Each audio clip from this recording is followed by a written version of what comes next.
പ്രചാരണ വിഷയങ്ങൾ മാറി മറയുകയാണ്. ഡൽഹിയിൽ ഏറ്റവും ഒടുവിൽ അരവിന്ദ് കെജ്രിവാളിന്റെ പരാമർശം, യമുനയിലെ വിഷാംശം കലർന്ന ജലം എന്ന പരാമർശമാണ് ഇപ്പോൾ വിവാദത്തിന് വഴിതെളിച്ചിരിക്കുന്നത്. അരവിന്ദ് കെജ്രിവാൾ കഴിഞ്ഞ ദിവസമാണ് ഹരിയാനയിൽ നിന്ന് വരുന്ന വെള്ളത്തിൽ വിഷാംശമുണ്ട് എന്ന പരാമർശം നടത്തിയത്. അതായത് ഡൽഹിയിലേക്ക് ജലം ലഭിക്കുന്നത് യുപിയിൽ നിന്നും ഒപ്പം തന്നെ ഹരിയാനയിൽ നിന്നുമാണ്. ഇതിൽ ഹരിയാനയിൽ നിന്ന് വരുന്ന വെള്ളത്തിൽ വിഷാംശമുണ്ട് എന്നാണ് അരവിന്ദ് കെജ്രിവാൾ പറഞ്ഞത്. ഇത് മാത്രവുമല്ല, ഹരിയാന ഭരിക്കുന്ന BJP സർക്കാരിന്റെ ഒത്താശയോടുകൂടിയാണ് ഇത്തരത്തിൽ വെള്ളം വരുന്നത് എന്ന പരാമർശമാണ് അദ്ദേഹം നടത്തിയത്. കാരണം ആം ആദ്മി പാർട്ടിയെ പഴിചാരാൻ ഓരോ അവസരവും കാത്തിരിക്കുന്ന BJP എന്നാണ് അദ്ദേഹം പറഞ്ഞു വെക്കുകയും ചെയ്തത്. दिल्ली के लोगों को पीने का पानी हरियाणा और उत्तर प्रदेश से मिलता है। हरियाणा में यमुना के रास्ते पीने का पानी आता है। भारतीय जनता पार्टी की हरियाणा की सरकार ने दिल्ली में यमुना से आने वाले पानी में जहर मिला के भेज दिया है। ये तो हमारे भला हमारे दिल्ली जल बोर्ड के इंजीनियर्स का कि उन्होंने पकड़ लिया। उन्होंने दिल्ली के बॉर्डर पे ही वो पानी रोक दिया और उस पानी को दिल्ली के अंदर नहीं आने दिया। अगर वो पानी दिल्ली के अंदर आ जाता और पीने के पानी में मिल जाता, दिल्ली के अंदर न जाने कितने लोगों की मौत हो जाती, एक मास जेनोसाइड हो जाता दिल्ली के अंदर। अगर ये पानी जो भारतीय जनता पार्टी की हरियाणा सरकार ने दिल्ली में भेजा है, इसके अंदर उन्होंने ऐसा जहर मिला के भेजा है जिसका दिल्ली में जो वाटर ट्रीटमेंट प्लांट्स हैं उसमें भी उसकी सफाई नहीं हो सकती।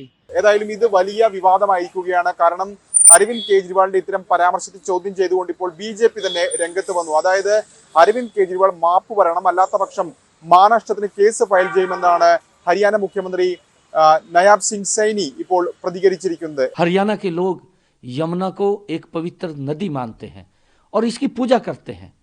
हरियाणा के लोग भला नदी के पानी में जहर क्यों मिलाएंगे?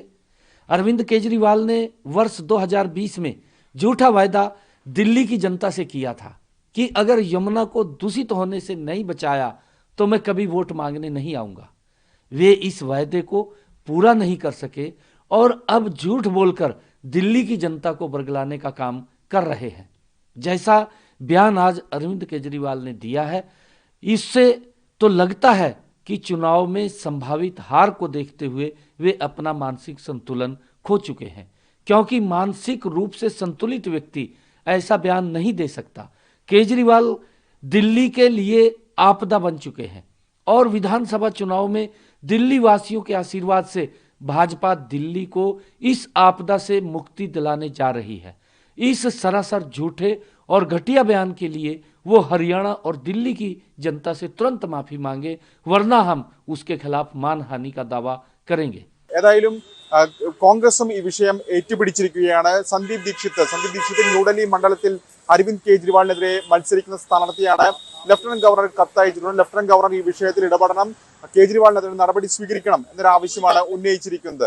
കാരണം അദ്ദേഹം ചൂണ്ടിക്കാണിക്കുന്ന പ്രധാനപ്പെട്ട കാര്യം, തെളിവുകളില്ലാതെ ഇത്തരം കാര്യങ്ങൾ പറയുമ്പോൾ ഒരു സാധാരണക്കാരനാണ് ഇത് പറയുന്നതെങ്കിൽ അയാൾക്കെതിരെ അറസ്റ്റ് ചെയ്യുമായിരുന്നു എന്നാണ് സന്ദീപ് ദീക്ഷിത് ഇപ്പോൾ പ്രതികരിക്കുകയും ചെയ്തിരിക്കുന്നത്. ഏതായാലും ഡൽഹി ജൽ ബോർഡും ഈ വിഷയത്തിൽ പ്രതികരിച്ചിട്ടുണ്ട്. ഡൽഹി ജൽ ബോർഡ് CEO പ്രതികരിച്ചിരിക്കുന്നത് വാസ്തവ വിരുദ്ധമായ കാര്യമാണ് കേജ്രിവാൾ പറഞ്ഞിരിക്കുന്നത്. മാത്രവുമല്ല, രണ്ട് സംസ്ഥാനങ്ങൾ തമ്മിലുള്ള ബന്ധത്തെ ഇത് ബാധിക്കുമെന്ന പരാമർശം കൂടി ഇപ്പോൾ ഡൽഹി ജൽ ബോർഡ് CEOയുടെ ഭാഗത്ത് നിന്ന് ഉണ്ടായിട്ടുണ്ട്.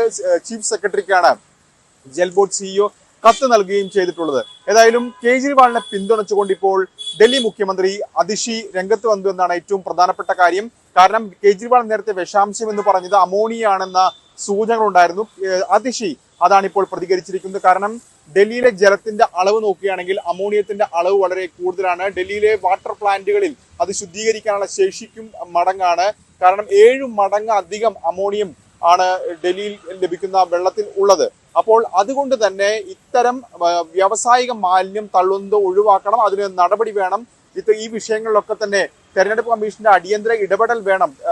ശുദ്ധജലം ലഭ്യമാക്കുന്നതടക്കം തെരഞ്ഞെടുപ്പ് കമ്മീഷന്റെ അടിയന്തര ഇടപെടൽ വേണമെന്നൊക്കെയാണ് അതിഷി ഏതായാലും ഇപ്പോൾ ആവശ്യപ്പെട്ടിരുന്നത്. അങ്ങനെ വിവാദം കൊഴുക്കുകയാണ്. പ്രത്യേകിച്ച് വോട്ടെടുപ്പിന് ഇനി ദിവസങ്ങൾ മാത്രം ബാക്കിയുള്ളത്. ഏതാണ്ട് 8 ദിവസം 9 ദിവസം മാത്രമാണ് ഡൽഹി പോളിംഗ് ബൂത്തിലേക്ക് പോകാൻ ബാക്കിയുള്ളത്. അപ്പോൾ യമുന അടക്കമുള്ള വിഷയങ്ങൾ, യമുനയിലെ മലിനീകരണം അടക്കമുള്ള വിഷയങ്ങൾ, കേജ്രിവാളിന്റെ പരാമർശം അടക്കമുള്ള വിഷയങ്ങൾ ഇപ്പോൾ വലിയ തോതിൽ ചർച്ചയാവുകയാണ്.